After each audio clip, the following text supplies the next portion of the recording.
Alors, nous passons par notre quatrième point qui est exportation d'un fichier de bonne qualité sur Photoshop. Je veux ouvrir un projet. Je vois même cette même projet de masterclass. Donc, je pas vraiment envie que vous voyez mes réalisations. Hein. Pas vraiment envie que vous voyez mes réalisations. Et puis c'est pas important. Pas vraiment important. Alors, ici, qu'est-ce que on va faire? Pourquoi moi seulement j'utilise toujours 600 pixels, j'utilise toujours 600 pixels dans tous mes visuels. Tout ce que je fais sur Photoshop, lors de la réalisation, arrivé au point de la réalisation, je mets toujours à 600 pixels. Pourquoi? Aujourd'hui, nous allons découvrir ça. Vous voyez le pixel. Le pixel, c'est bon, je peux dire comment. Le pixel, c'est l'unité principale de l'image. Donc, c'est-à-dire, quand vous avez peu de pixels, c'est que votre image n'a pas assez de qualité.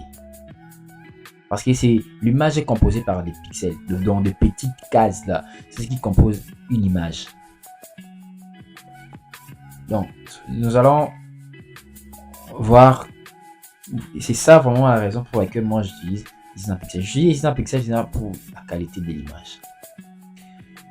On va voir maintenant ici dans ces visuels combien de pixels j'ai utilisé pour cette image. Je fais Alt, Ctrl plus I. Je vais voir le pixel que j'ai utilisé. Vous voyez, 600 pixels. Moi j'ai utilisé 600 pixels. Bon, mettons ça par exemple à 200 pixels. Nous allons voir maintenant plutôt à 100 pixels. Nous allons maintenant voir la différence entre 100 pixels et 200 et 600 et entre 600 pixels et 100 pixels.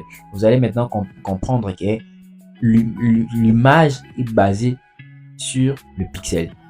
Quand il y a peu de pixels, ça veut dire qu'il y a peu de qualité, il n'y a pas assez de qualité dans votre visuel. C'est pourquoi quand vous postez vos visuels sur le réseau, vous voyez, ça a même réduit. Donc là, ça j'ai rien touché. Hein. Juste quand j'ai réduit la résolution, voilà ce que ça a donné. Et maintenant, regardez cette image. Voyez vous-même. Vous voyez. Pas trop de zoom. Vous voyez. Vous voyez. Vous voyez comment il est devenu. Maintenant, je vais remettre ça à 600 pixels. Je remets ça à 600 pixels. Vous allez voir, comparer maintenant comment ça va donner. Je mets à 600 pixels. Moi, j'ai mis à 600 pixels. C'est pourquoi moi, j'aime toujours travailler à 600 pixels. Parce qu'il y a beaucoup de gens à me demandent, mais comment que c'était... Tu as des belles réactions. Moi, allez même sur ma page Facebook, prenez mon visuel. Vous voyez comment ça a grandi. Donc, ça veut dire qu'il y a trop de pixels. L'image est devenue trop grande. Voilà. Là, maintenant, vous pouvez zoomer. Vous voyez. Ça ne perd pas encore la qualité, vous voyez. Ça ne perd pas la qualité. Et maintenant... c'est que moi je vais vous conseiller, il faut utiliser 600 pixels si vous avez un bon ordinateur. C'est pas n'importe quel ordinateur que vous pouvez utiliser 600 pixels. Si vous avez un bon ordinateur, vous pouvez utiliser 600 pixels. Si vous avez un ordinateur, bon, je ne sais pas. Bon, je ne moque pas de vous, mais j'ai dit que c'est quelque chose qui est réel. Si vous constatez que votre ordinateur n'est pas assez puissant pour utiliser, ne va pas supporter les 600 pixels, utiliser au moins 400 pixels ou bon 400 pixels, 400 pixels, 350.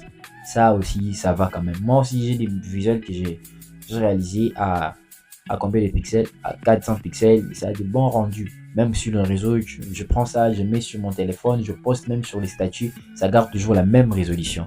C'est pourquoi même il y a beaucoup de gens me demande toujours, mais tes visuels, ah non, j'ai dit, toi, tu es allé quelque part.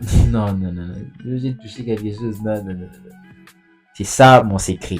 Donc, moi, j'utilise toujours 600 pixels. Donc, mettez 600 pixels dans vos ordinateurs. Il faut toujours essayer. Tu mets d'abord 600. Vous voyez que les 600, l'ordinateur, s'il ralentit un peu, tu réduis. Tu mets d'abord 500. 500, ça ralentit un peu. 450. 400, ça ralentit un peu. 400. Ah, c'est bon. Là où ça va tenir. Bon, vous vous arrêtez là. Je pense que là, dans ces cas, on a compris. Alors, comment maintenant vous allez exporter votre fichier de bonne qualité? Moi, il y a plusieurs méthodes d'exporter, même d'enregistrer l'image, la fiche. Mais moi, j'aime l'exportation. Pourquoi l'exportation? Parce que l'exportation en PNG, ça vient avec la même résolution que vous avez travaillé votre visuel. Je prends un exemple de WhatsApp. Donc, si vous envoyez une image en document, ça part avec l'originalité de cette image-là, sans compression. Donc, il n'y aura aucune compression dans votre image que vous allez envoyer. Donc, c'est exactement aussi comme l'exportation en PNG. Comment exporter une image? Alors, vous allez vous rendre sur fichier, puis vous allez sur exportation. Exportation rapide au format PNG, non? Vous allez exporter sous. Vous cliquez sur exporter sous. Voilà. Lorsque vous cliquez sur exporter sous, il y aura une boîte de dialogue qui va apparaître. Voilà. En attendant qu'il s'apparaisse. Voilà. Cette boîte de dialogue est apparue. Cette boîte de dialogue, si vous allez sur le format, vous allez remarquer que moi, je mise toujours en format PNG. Pourquoi ça garde toujours la même résolution, ça enregistre avec la même résolution, le même nombre de pixels que j'ai utilisé pour faire cette image, pour créer cette affiche. Et maintenant, quand je vais poster ça sur le réseau, impeccable, pas de compression. J'ai trop souffert pour découvrir ceci. J'ai trop souffert pour découvrir, améliorer la qualité de mes réalisations. Il y a mes visuels que je postais. J'avais même une page que j'avais construite avant. Quand je publiais mes visuels. Mais je me sentais pas vraiment assez bien. J'avais même c'était plus de 2 mois. Je ne publiais pas, je ne postais pas mes réalisations sur les réseaux. Pourquoi? Il y avait trop de décompression. Tu vas travailler une image comme ça, tu publies comme ça. Facebook va compresser ça, l'image ça devient trop noir, sombre, trop de pixels. Ah, ça détruit vraiment l'image. J'ai demandé à plusieurs personnes, mais ils ne m'ont pas toujours dit.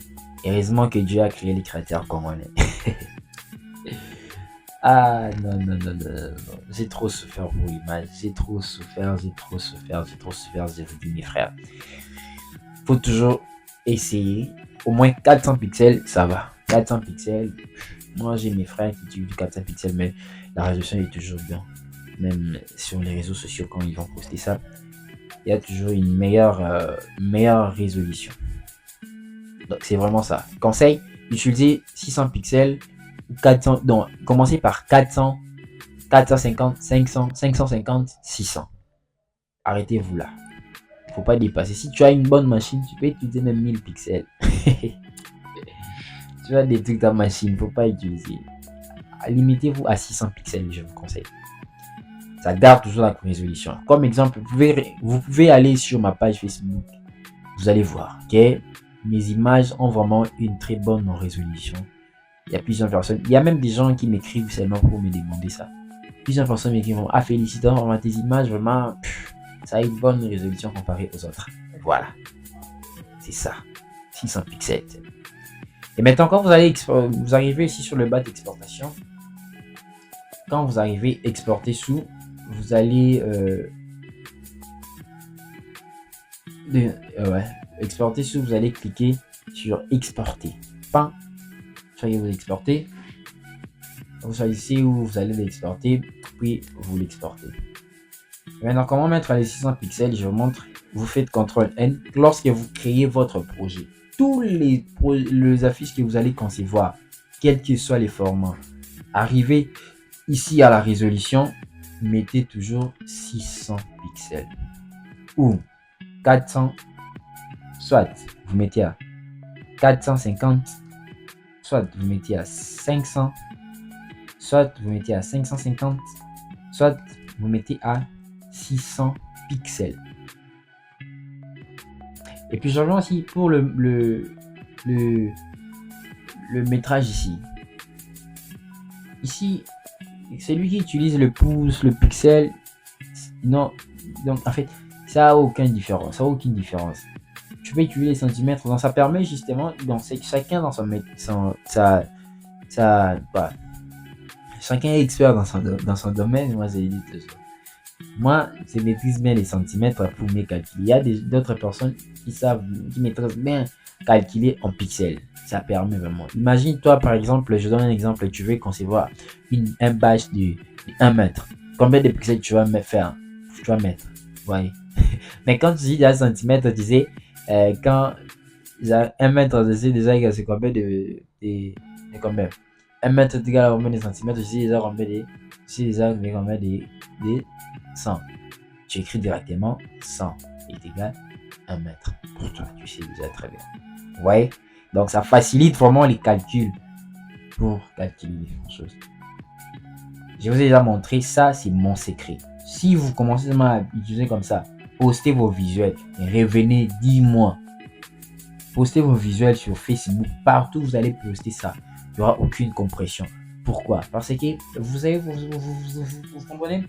L'internet, le Facebook lui compresse d'abord les vidéos. C'est lui qui utilise 300 pixels et qu'il poste sur les réseaux. Quand Facebook lui-même va compresser, ça va seulement détruire l'image, la qualité de l'image. Mais quand toi-même déjà la source a déjà des pixels élevés et quand vous allez poster ça sur Facebook, Facebook va essayer aussi de compresser. Quand il va compresser, mais tellement que votre fichier a été déjà bien conçu avec une bonne résolution, avec une résolution très élevée, ça ne va pas vraiment compresser comme celui qui utilise les 300 pixels. Vous comprenez quand même dans ce sens. Ça ne va pas vraiment compresser. Là, je crois si ça peut enlever même les 100 pixels, ça peut enlever les 100 pixels. Tu restes avec les 500 pixels carré. Ton image est parfaitement bien impeccable.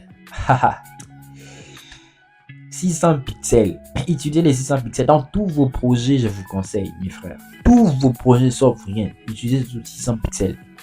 Vous allez me donner raison. Je pense qu'ici, c'est déjà bon. Exploration des visuels 3D. On passe au prochain point.